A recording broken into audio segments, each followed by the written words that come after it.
Picture this. A naked corpse is bouncing on the back of a pack horse. It is trussed up like a dead hog. The head hangs loose, swinging violently with every step the animal takes. The long hair is matted with wet mud and fresh blood. A halter is tied tight around the neck. The crowd in Leicester is not mourning. They are cheering. They are spitting on the skin that was just hours ago covered in royal velvet. This is not a thief. This is King Richard III. This is the last Plantagenet monarch of England. And this brutal, humiliating parade is the final scene of the Battle of Bosworth, 1485. In a single afternoon, the history of the world shifted. But forget the textbooks for a second. Look at the damage on that body. The skull is crushed in at the back, the result of a halberd strike that did not just kill a man, it obliterated a dynasty. This is what happens when a king loses everything. One moment you are the most powerful man in Christendom, commanding 12,000 soldiers. The next, you are meat on a horse, stripped bare for the mob to mock. Before diving into this forgotten story of survival and suffering, if you enjoy learning about the hidden truths of history, consider hitting that like button and subscribing for more content like this. And please comment below to let me know where you are listening from. I find it incredible that we are exploring these ancient stories together, from different parts of the world, connected across time and space by our shared curiosity about the past. The image of the naked king is critical. It was not an accident. The victors stripped him on purpose. They needed to show that the monster was dead. But the real monster was not Richard. The real monster was the Civil War itself. The Wars of the Roses had turned England into a slaughterhouse, and Bosworth was its bloody climax. Most battles of this era were shoving matches. Bosworth was an assassination attempt. It was not about taking ground. It was about taking heads. To understand why a king was hacked to death in a marsh, we have to understand the country he was trying to rule. England in 1485 was not a land of chivalry. It was a crime scene. For 30 years, the kingdom had been locked in a cycle of vengeance known to history as the Wars of the Roses. But strip away the romantic name, and what you have is a multi-generational blood feud between two rival branches of the same family, the House of Lancaster and the House of York. Think of it less like a political dispute and more like a mafia war. If you were a noble in the wrong faction, when the power shifted, you did not just lose your job, you lost your head. By the time we reach 1485, the timeline is littered with the corpses of fathers, brothers, and sons. The aristocracy had effectively decimated itself. There was barely anyone left to kill, and sitting atop this mountain of skulls was Richard III. Richard is one of history's most complicated figures. He was not the cartoon villain Shakespeare wrote to please the Tudor queen. He was a capable administrator, a brave soldier, and a man who believed he was saving England from chaos. But he had seized the throne in a way that stained his soul.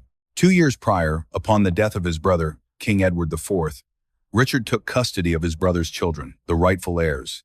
He declared them illegitimate. He took the crown for himself. And then the boys, the famous princes in the tower, simply vanished. Did he kill them? We still do not know for sure, but in 1485, everyone believed he did. That belief was a poison. It turned the nobility against him. It turned the common people into whisperers of rumors. Richard was a king, yes, but he was a lonely king. He was ruling a country that was waiting for the other shoe to drop. His personal life was collapsing in tandem with his political one. In the span of a year, his only legitimate son and heir died. Then his wife Anne Neville followed him to the grave. Richard was left childless, a widower, and isolated. Historical accounts from this period describe a man who was manic, constantly touching the dagger at his belt, barely sleeping, drinking heavily to drown out the silence of his empty palace. He knew his enemies were circling. He knew that across the English Channel in France, the remnants of the Lancaster faction were gathering. This is where the danger lay. It was not just internal dissent, it was the external threat. The Lancastrians had been hunted to near extinction. Richard and his brother had been so efficient at killing their rivals that there was almost no one left to challenge the Yorkist claim. Almost. There was one man left, a man so obscure, so distant from the throne that for years nobody had bothered to kill him. His name was Henry Tudor. Henry was a ghost. He had spent 14 years in exile, running from one European court to another, always looking over his shoulder for Richard's assassins. He had no money. He had no army. His claim to the English throne was tenuous at best, traced through an illegitimate line on his mother's side. In a normal world, Henry Tudor would have been a footnote. He was a nobody. But Richard's brutality had changed the rules. Because Richard had alienated so many powerful families in England, men who would never normally support a Lancastrian were suddenly looking for anyone else. Henry Tudor became the vessel for their hatred of Richard. He became the anyone-but-him candidate. In the summer of 1485, the spies brought Richard the news he had been dreading and perhaps secretly hoping for. Henry Tudor was done running. He had secured a loan from the French king, who was happy to sow chaos in England, and hired a mercenary army. They were preparing ships. Richard moved his headquarters to the center of England, to Nottingham Castle. He sat there like a spider in the center of a web, waiting for the vibration that would tell him where the fly had landed. The tension in England that summer was suffocating. People buried their coins in the ground. They stockpiled grain. They watched the weather vanes. They knew that when the wind shifted, the ships would come. And when the ships came, the fields would turn red again. Finally, in early August, the signal fires were lit. Henry Tudor had landed, but he had not landed where Richard expected. He had not struck the south coast to march on London. He had landed on the rugged, wild coast of Wales. The invasion had begun, and for Richard III, the waiting was finally over. The final test of the Plantagenet dynasty had arrived. August the 7th, 1485. Henry's small fleet scrapes ashore at Mill Bay in Pembrokeshire on the southwest tip of Wales. It is not a grand invasion. It is a smuggling operation. He chose this spot because it is hidden, rugged, and far away from Richard's patrols. As Henry steps onto the wet sand, he kneels and kisses the ground, whispering a prayer. But when he looks up, he must feel a cold knot of terror in his stomach. Behind him stands his grand army. It is pathetic. He has about 2,000 men, and these are not the elite knights of legend. They are the dregs of Europe. To get the funding for this trip, Henry had to borrow money and troops from the French court. The French king, Charles VIII, emptied his jails to help. Many of Henry's soldiers are released convicts, mercenaries who fight for coin rather than loyalty, and Scottish wildcards looking for a fight. They are poorly equipped, speak different languages, and are led by a man, Henry, who has zero military experience. Facing them is the entire military machine of England. King Richard III can call upon tens of thousands of men. He controls the armories, the navy, and the treasury. On paper, this is not a war. It is a pest control operation. But Henry has one secret weapon. It is not a cannon or a sword. It is his last name, Tudor. Henry was born in Wales. His grandfather was Welsh. In a masterstroke of psychological warfare, he does not invade as an English claimant. He invades as a Welsh hero. He unfurls the banner of the Red Dragon, the ancient symbol of Cadwallader. He sends messengers sprinting through the valleys, spreading the word that the prophecy son has returned to free the Welsh people from English oppression. It is a gamble of staggering proportions. If the Welsh lords ignore him, he will be crushed on the beach. If they arrest him to curry favor with Richard, he will be executed before the week is out. For the first few days, the response is terrifyingly silent. Henry marches north through the mist-shrouded hills, looking for allies. The local lords are hesitant. They know Richard III is a dangerous enemy to cross. They sit in their castles, watching this ragtag column of French convicts and nervous exiles march past, calculating the odds. Then the snowball begins to roll. The key figure is a powerful Welsh chieftain named Rhys ap Thomas. Rhys had sworn an oath to Richard III that no enemy would enter Wales except over my belly. It was a colorful way of saying he would die defending the king. Henry needs Rhys. Without him, the invasion is dead in the water. We do not know exactly what was said in their secret meeting under the cover of darkness. Maybe Henry promised Rhys the lieutenancy of Wales. Maybe he appealed to Welsh pride. But the next morning, Rhys ap Thomas does not lay down his belly for Richard. Instead, he joins Henry, and he brings 800 hard-bitten Welsh spearmen with him. Suddenly, the 2,000 becomes 3,000, then 4,000. As they march deeper into the country, picking up momentum, the invasion of ghosts starts to look like a real army. They move with blistering speed, covering nearly 200 miles in 2 weeks. Henry knows he has to strike before Richard can fully mobilize the vast reserves of the English north. But crossing the border into England brings a new kind of fear. The Welsh support was great, but now they are in enemy territory. To the English commoner, Henry is not a hero. He is a stranger bringing a horde of French and Scottish barbarians to loot their homes. Henry issues strict orders. No looting, no stealing. He has to win hearts and minds, or at least not terrify them into resisting. By the time news reaches Richard III that Henry has actually crossed the River Severn and entered England, the king is furious. He had expected the local lords to stop this rabble at the border. Instead, they had let him walk right through the front door.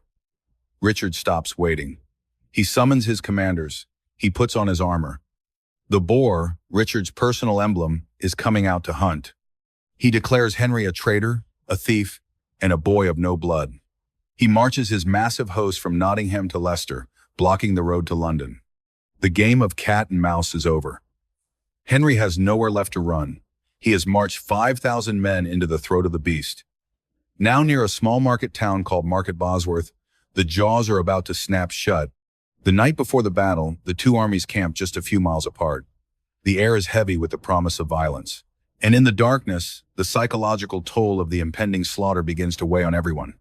But for the king, the darkness holds something far worse than fear. It holds nightmares. August the 21st. The sun goes down over the marshlands of Leicestershire. Two massive camps settle in for the night. They are so close that if the wind was right, you could probably hear the enemy coughing. On the top of Ambion Hill, King Richard III commands the high ground. His army is a sprawling city of canvas tents, campfires, and 12,000 men sharpening their blades. Down in the valley near the marsh, Henry Tudor's men are sleeping on the wet ground. They are outnumbered more than 2 to 1. But there is a third army, and this is the key to the entire battle. Hovering on the sidelines, refusing to join either camp, are the forces of the Stanley family. Lord Thomas Stanley and his brother Sir William command 6,000 men. They are the ultimate wildcards. If they join Richard, Henry is crushed instantly. If they join Henry, the odds are even. So why are they waiting? Because Richard III is holding a knife to their throat. Literally. Richard has taken Lord Stanley's eldest son, Lord Strange, as a hostage. He sent a message to Stanley that was simple and chilling. Join the rebels and your son dies. Lord Stanley, a man who had survived 30 years of civil war by never picking a side until the last second, is paralyzed. He is playing a deadly game of poker with his son's life as the chips. While the Stanleys play for time, Richard tries to sleep. But history tells us that the king's final night was a horror show. Contemporary chronicles written by monks who hated him, yes, but who had access to witnesses, claim Richard suffered a night of ghastly visions. He does not sleep. He paces his tent until dawn, haggard and pale. Was he haunted by the ghosts of his nephews? Was it the stress of a man who knows that half his army might betray him the moment the fighting starts? Or was it just the cold realization that 1485 was the end of the line? In the enemy camp, Henry Tudor is not sleeping either, but for a different reason. He is terrified. He knows the math does not work. Without the Stanleys, he is walking his friends into a massacre. In the dead of night, Henry actually slips out of his camp, a reckless move to meet the Stanleys in secret near the village of Atherstone. It is a desperate, clandestine meeting in the shadows. Henry begs for their support. The Stanleys give him vague promises. We will be there, they say, but they do not commit. They cannot. Not while Richard holds the boy. Henry returns to his camp before dawn, shaken. He has no written guarantee. He has no reinforcements. He just has a maybe. As the sun begins to rise on August the 22nd, a thick mist rolls off the marsh. It is a whiteout. Visibility is poor. The soldiers wake up cold, damp, and hungry. The priests hurriedly say mass. The armor is strapped on, layer upon layer of steel plate, heavy and suffocating. Richard emerges from his tent. He looks tired. The chronicles say he made a grim joke. Whoever wins today, England will weep. He orders his army to form up. He places his archers and cannons at the front, his heavy infantry in the center, and his cavalry on the wings. It is a wall of iron. He looks down from the hill at Henry's tiny force wading through the mud. It looks like an easy kill, but Richard makes one final check. He looks to the north. The Stanley army is there, watching. They have not moved. They are just watching. The trumpets sound. The cannons roar. some of the first gunpowder artillery ever used in an English field battle. The birds scatter. The waiting is over. The Battle of Bosworth has begun. The battle does not start with a charge. It starts with a roar. Richard's cannons, positioned on the slopes of Ambion Hill, open fire. These are primitive iron beasts spitting stone cannonballs into the ranks of the rebels. They do not kill many men. Accuracy in 1485 is a joke, but the psychological impact is terrifying. Smoke fills the valley. The smell of sulfur mixes with the morning mist. Under this cover, Henry's army begins to move, but they do not march in a straight line. Henry Tudor has zero military experience, but his commander, the Earl of Oxford, is a genius of medieval warfare. Oxford orders his men to bunch up.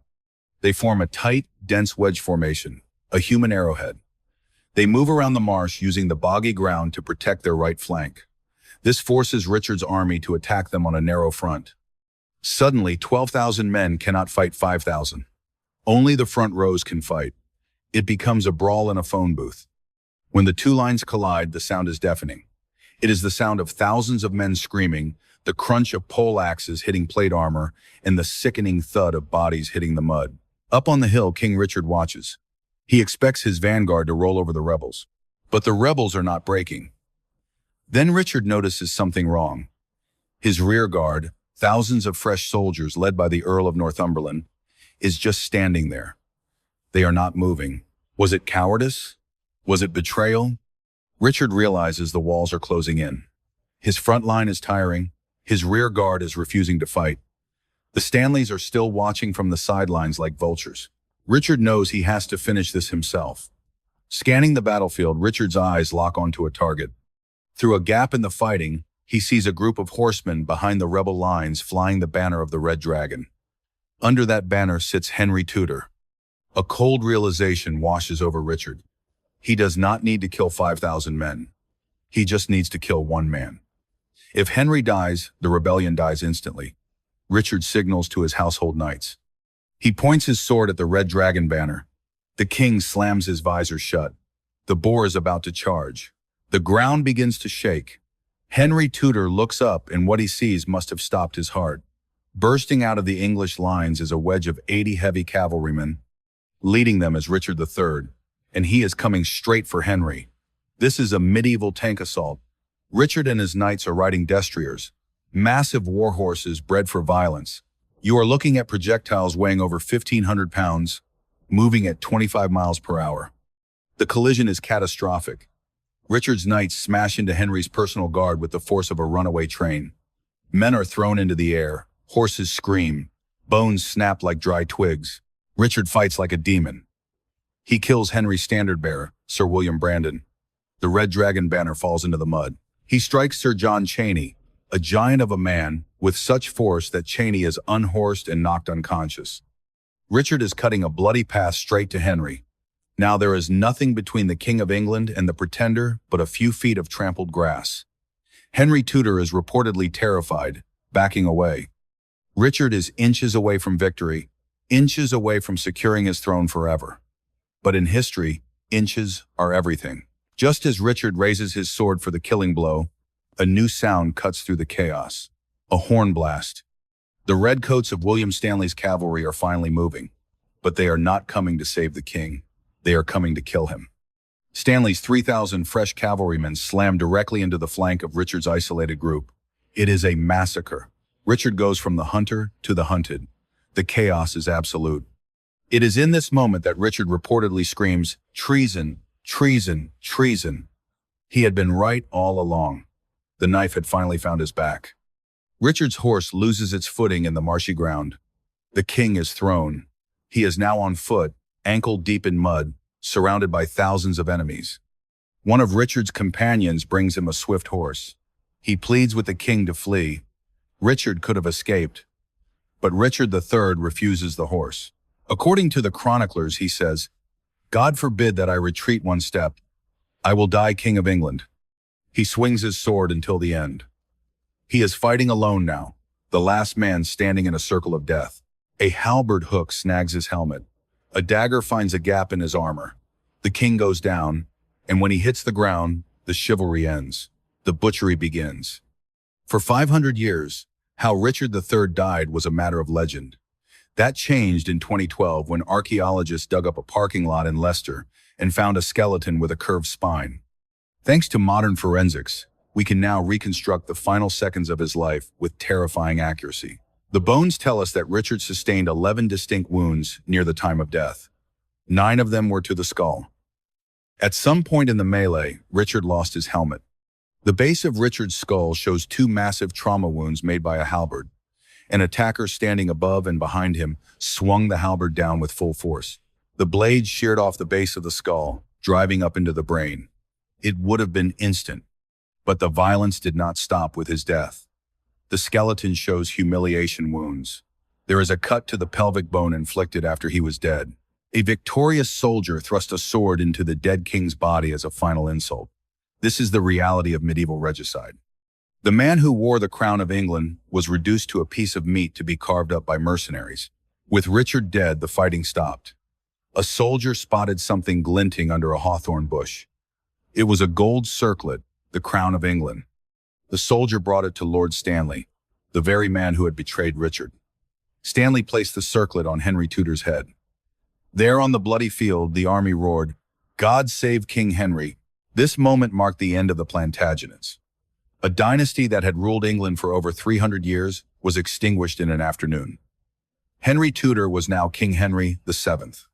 His first act as king was brilliant. He declared that his reign began on August the 21st, the day before the battle. By backdating his reign by 24 hours, Henry legally turned Richard III and every soldier who fought for him into traitors. This allowed Henry to seize their lands and fill his treasury. It was ruthless. It was effective. It was the Tudor way. Henry married Elizabeth of York, uniting the 2 warring houses. The White Rose of York and the Red Rose of Lancaster were merged to create the Tudor Rose. But the most powerful weapon Henry used was ink. He hired historians and playwrights to rewrite the past.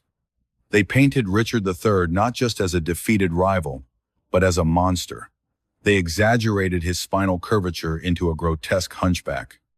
This propaganda lasted for 500 years. It gave us the Shakespeare play. It buried the real Richard under a mountain of lies. For centuries, the location of Richard III's grave was lost. But in August 2012, exactly 527 years after the battle, archaeologists broke ground in a city council parking lot in Leicester.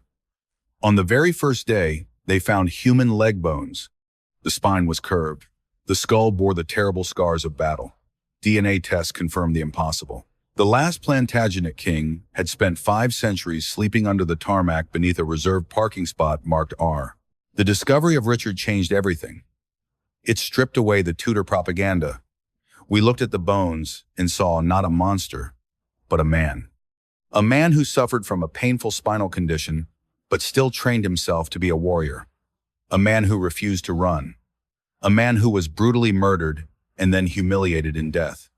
In 2015, Richard finally got the funeral he was denied in 1485. Thousands of people lined the streets of Leicester to throw white roses on the coffin of a king. He was reburied in Leicester Cathedral with full royal honors. The story of the Battle of Bosworth is more than just military history. It is a lesson about the fragility of truth.